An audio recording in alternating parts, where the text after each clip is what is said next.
boyfriend found out how much money I have. He wants me to pay off a house for us, a new car, and fund a trip for him to go abroad. Should I end it? In the heart of a bustling Canadian city, nestled among the clamor and chaos, there lay a small modest apartment that seemed almost misplaced amidst the towering skyscrapers. This was my sanctuary, a place painstakingly curated to embody the values of simplicity and tranquility that I held dear.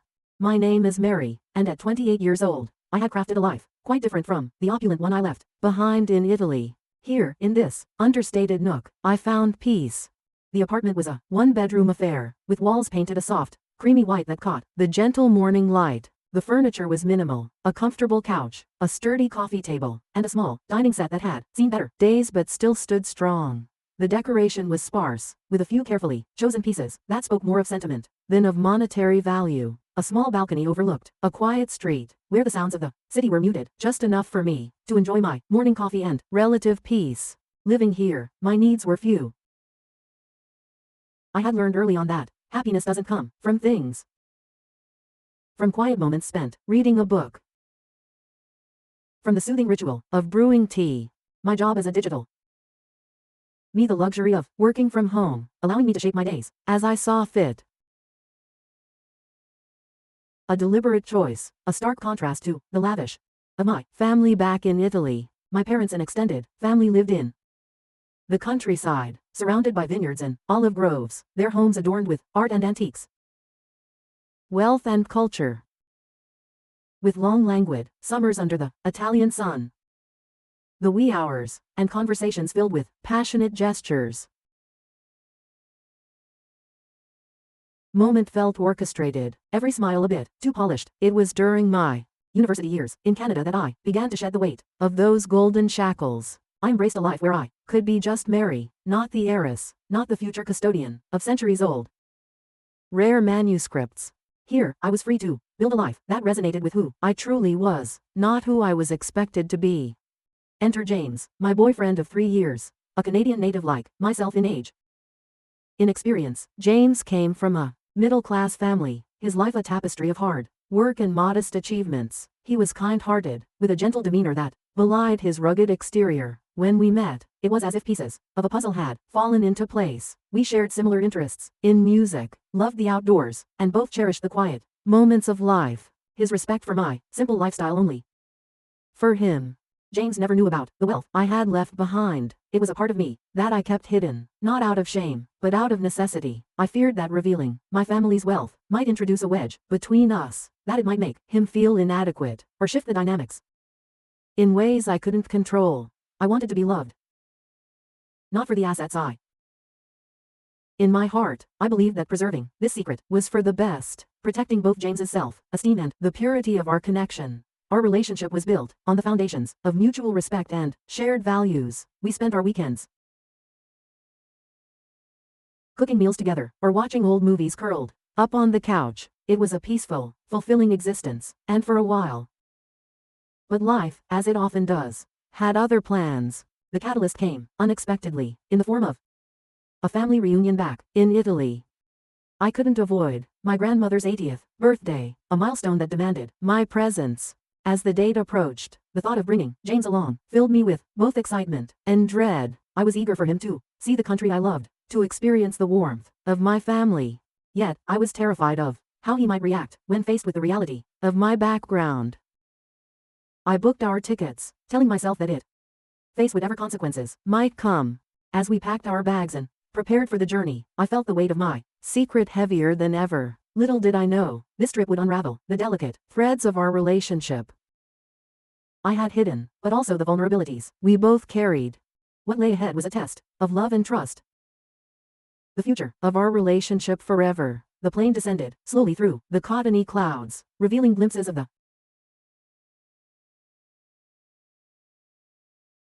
as the wheels touched down. A surge of nostalgia washed over me. Italy was not just my birthplace, it was a repository of my earliest and most. Beside me, of the window, his face lit with the excitement of a child. This was his first time traveling outside North America, and his enthusiasm was palpable. We navigated through our luggage rolling behind us, the chatter of Italian filling the air like a familiar melody. I could feel James's curiosity bubbling as he tried to catch phrases and words, his eyes wide with fascination. As we stepped outside, my uncle Luca was waiting for us, his arms wide open. Across his face. "Benvenuti," he exclaimed, enveloping me in a warm embrace, before turning to James with a firm handshake. "And you must be James. Mary has told us so much about you." James chuckled nervously, exchanging pleasantries in his halting Italian, which he had been practicing for weeks before our trip. As we drove away from the airport, the landscape transformed from urban sprawl to verdant vineyards and rolling hills dotted with olive trees. The beauty of my homeland unfolded before us, each turn and dip revealing vistas more breathtaking than the last. Our destination was my grandmother's estate in Tuscany, a place that seemed suspended in time. The house, a sprawling villa built in the Renaissance style, was perched atop a hill, overlooking acres of vineyards. Its ochre walls glowed under, and ivy climbed generously over its ancient stones. It was a stark wealth and history of my family, a visual testament to a legacy that stretched back generations. As we pulled up the gravel driveway, the sound of the tires crunching underfoot, James's expression turned from excitement to awe. "Mary, this place is incredible," he whispered, as if speaking too loudly might shatter the moment. "I grew up playing in those vineyards," I said. "Green expanse, and every stone of this house has a story."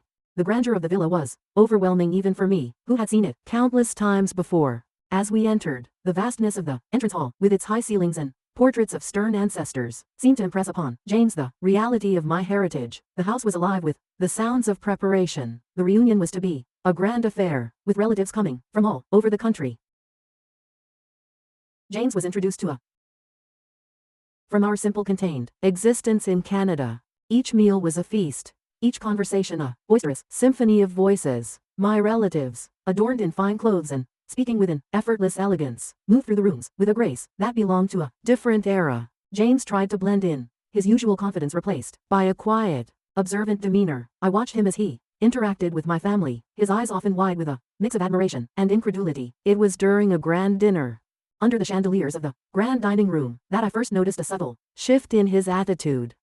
"Everyone here seems to have their life figured out," he remarked quietly as we watched my cousins animatedly discussing politics and art. "It's like they're playing a game where everyone knows the rules, except me." I squeezed his hand, trying to offer reassurance. "They've just had more practice at this kind of thing," I whispered back. As the days passed, the initial shock of the opulence gave way to a budding curiosity. James's questions grew more pointed, his interest in the specifics of my family's wealth more pronounced. "So, how does it all work?" he asked one evening as we walked through the vineyard, the sunset casting long shadows on the ground. "Who inherits what? How do you manage it all?" It was a discussion I had hoped to avoid, but there, amidst the rows of grapevines, I found myself opening up about trusts, management, and the responsibilities that came with such inheritance. James listened intently, nodding as I explained, but I could see the wheels turning in his head, the calculations forming behind his eyes. The remainder of our stay was marked by a series of such revelations, whether it was the casual display of an antique vase worth more than our apartment, or the old family jewels that came out for a cousin's wedding. Each instance seemed to embed a small wedge between us. James's demeanor evolved from one of simple curiosity to something tinged with a hint of entitlement. The boundaries of our relationship, once so clearly defined by mutual respect and simplicity, began to blur as notions of what could be started to infiltrate his thoughts. By the time we were preparing to leave, the air between us had thickened with unspoken words and unasked questions. The drive back to the airport was quiet, a reflective silence that seemed to hold the weight of our shared experiences. As the Italian countryside receded into the distance, I couldn't help but feel a sense of foreboding. The trip had not only exposed my wealth but had also unearthed the fragility of our bond. We returned to Canada, carrying more than just our suitcases. We brought back a changed dynamic, a new awareness that would soon test the very foundation of our relationship. The seeds of doubt and change sown during those sunny days in Italy were poised to grow into challenges that neither of us could have anticipated. The return to our modest apartment in Canada felt jarring after the lavish expanses of my ancestral Italian villa. As James and I unpacked our suitcases, there was an unspoken understanding that something fundamental had shifted between us during our trip. The light-hearted laughter that had once filled our space seemed dulled, replaced by a pensive quietude that neither of us dared to disturb. In the days following our return, James's behavior began to subtly change. It started with small comments, offhand remarks about when we have a bigger place, or our future home. At first I thought these were just aspirational dreams, a way for him to process the grandeur we'd witnessed. However, it soon became clear that his views on our financial dynamics had shifted dramatically. One evening, while I was preparing dinner, James broached the subject of real estate. "I saw a listing today," he mentioned casually, his eyes fixed on his phone. "A house, not too far from here. 3 bedrooms, a garden.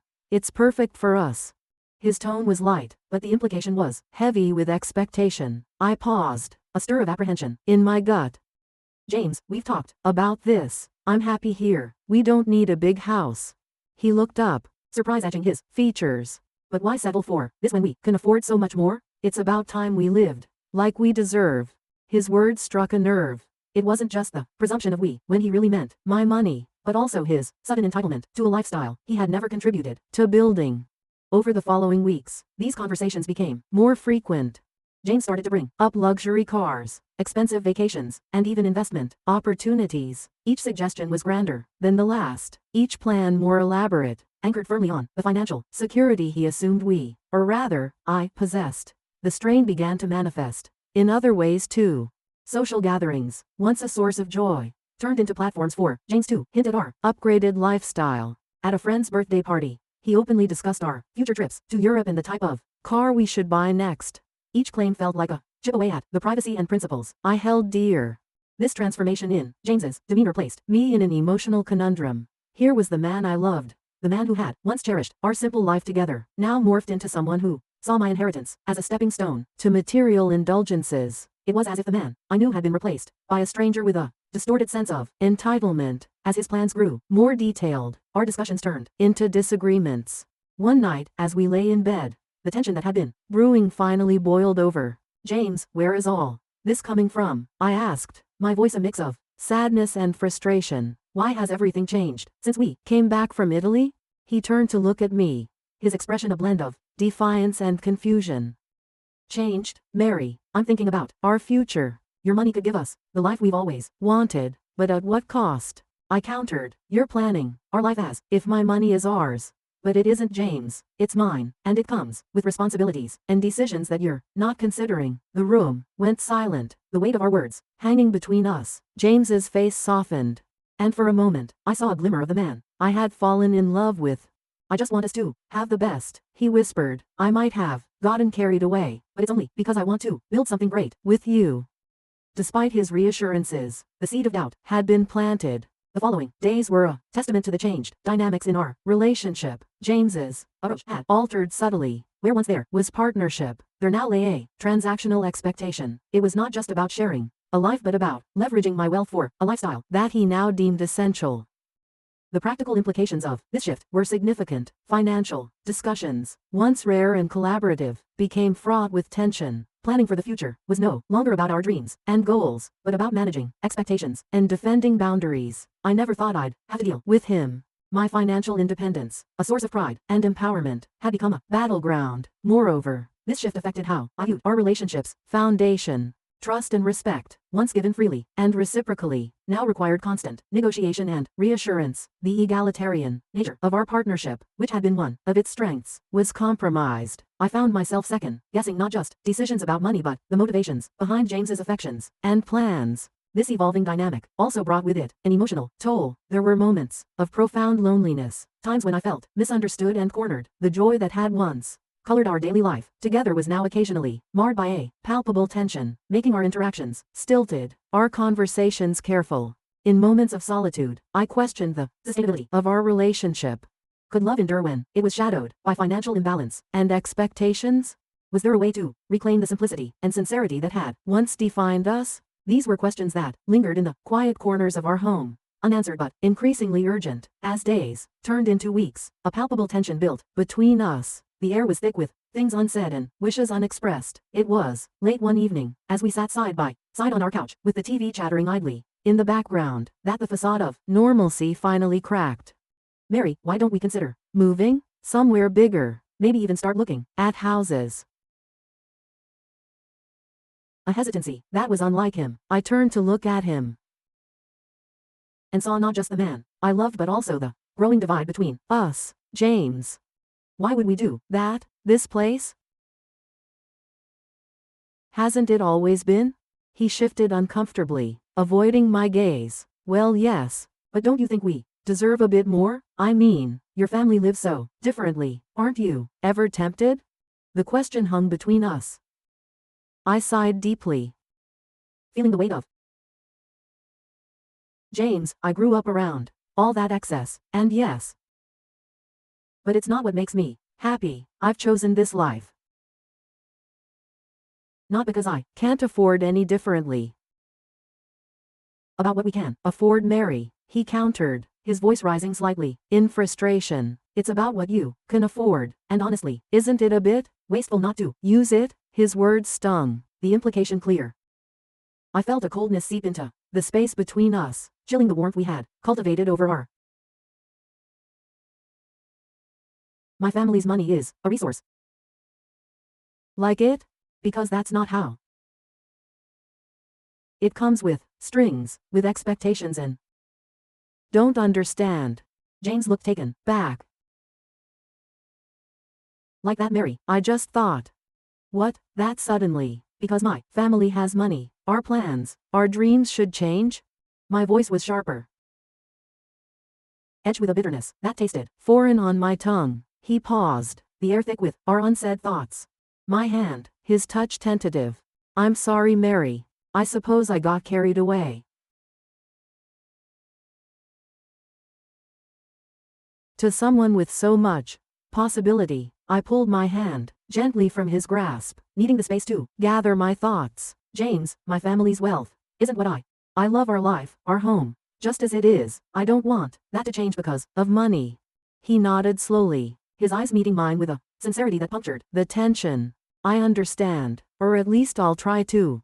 I love you, Mary.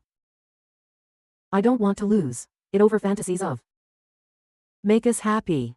It was then I realized how deeply entangled our dreams had become with the reality of my heritage. We sat together, the distance between us filled with the echo of our words, slowly finding our way back to each. James murmured after a long silence, his voice low. About this. Let's just keep living our way. I nodded, feeling a fragile peace settle over us. It was a temporary resolution. Wound that needed more than just promises. But it was a start, a recognition of our mutual desire to preserve what we had, even in the face of tempting possibilities.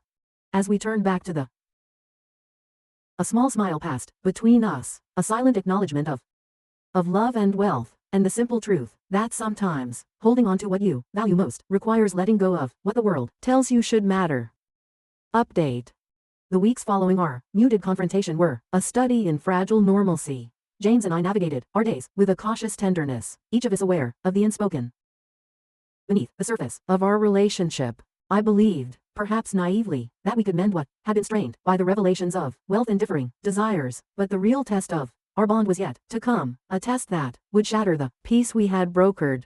The betrayal came on an unexpectedly warm evening, at a gathering hosted by a close friend. It was the kind of casual event we had attended countless times, where the smell of grilling mixed with laughter. On the late summer air, James and I arrived together, hands linked, our smiles a bit too practiced, too ready. As the evening progressed, the crowd, his laughter a little louder, his gestures more expansive with every drink he. But with a mind distracted by the watchful maintenance of my facade, it wasn't until I was fetching us another round. Mary can afford way. Her family is loaded. She's basically set for life. The words floating over to me, sharp and clear above the hum of party chatter, frozen. My heart raced as I processed his words. Someone whistling low in admiration. Seriously, man. That tiny place? Half serious, I felt the lungs in a whoosh. Bar suddenly. The ease with which Jane shared my most guarded secret. Navigating my way back to him. Hard I intercepted his boisterous storytelling. Was calm, but it carried an edge. His face changed as he followed me to a quiet realization of your news to share?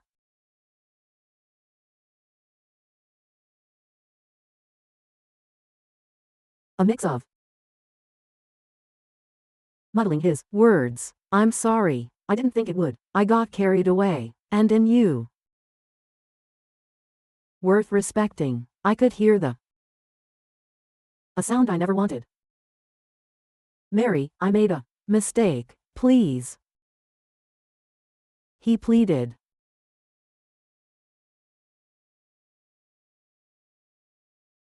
With stark clarity. It away this time. This isn't just a mistake. It's a betrayal. Of hushed apologies and we left separately. Solitary journey, for each of us, filled with the echoing words of what had passed between us. Alone in the apartment we had shared. In on me, each shared memory now tinged with the stain of betrayal. The breakup was as inevitable as the dawn. His eyes hopeful yet wary. I knew what needed. I can't do this. What I hold dear, but Mary. I know. But I can fix this. We can fix this, he insisted, desperation lacing his voice. It was a choice. Deeply personal about me. I can't build a life with someone who. His protests faded as the finality of my words settled between us. The breakup. Declaration. Heavy silence. Louder than any words of farewell. In the days that followed, the fallout was both. Mutual friends, caught between allegiances, offered awkward condolences.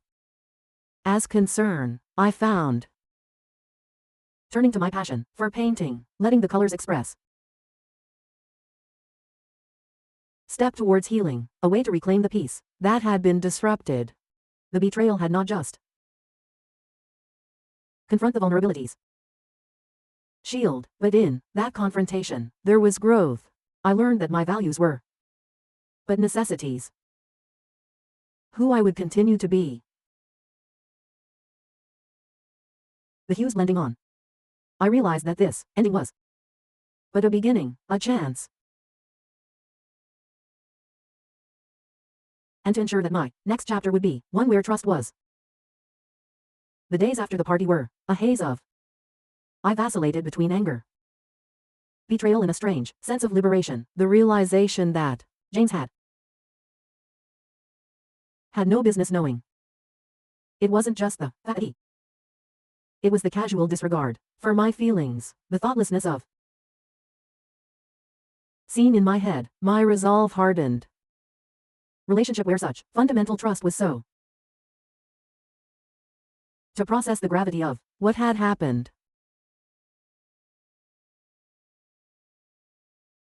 Providing a backdrop for my swirling thoughts, I knew what I had to do. When James returned home, he looked hopeful, as if expecting that time.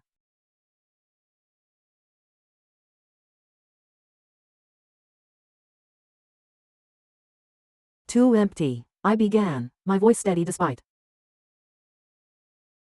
His eyes searching mine, for a hint of reconciliation. I'm really sorry about what happened. But I didn't mean to hurt you, I said. But you did hurt me, deeply. Any relationship. He looked down, the weight of my words settling in. And I promise it. Make it right. I took a deep breath, bracing myself for the. James, this isn't just about making it right. You saw my family's wealth and it changed. And that's not what I want for my life. He looked up. So what are you saying? You want to end? I'm saying that our relationship has been fundamentally altered by. I can't ignore that. I can't go back to. Where because that trust is broken, and without trust. The silence that followed was heavy. Painfully. Finally, James nodded. Resigned sadness. If that's what you, then I'll respect it. I felt a tear escape, quickly wiping it away. But it's what I need. The days that followed were a blur.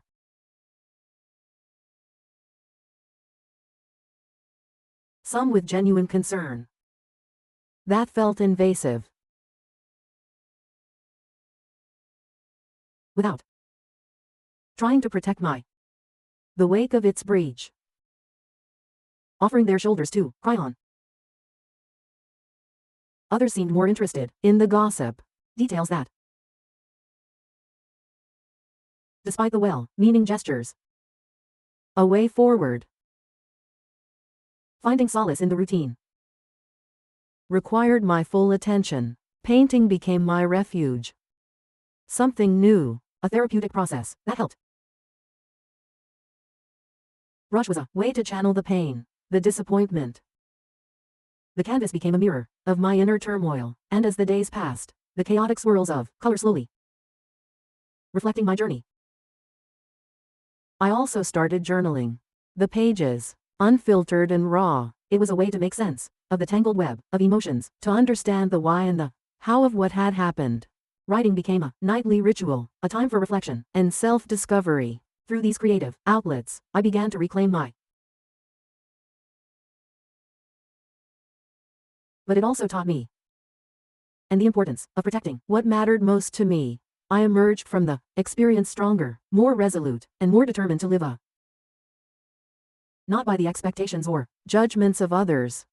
As time passed, the initial sting of the betrayal faded, replaced by a quieter, more profound understanding of what I needed in a relationship. Sense of my own worth, and a firmer grip on the boundaries that protected. In the end, the breakup was not just an end but a beginning. It marked the start of a new chapter in my life, one where I was more attuned to my own needs and more protective of my own happiness. It was a hard-won lesson, but one that I carried with me as I moved forward, ready to face whatever came next with a renewed sense of purpose and strength.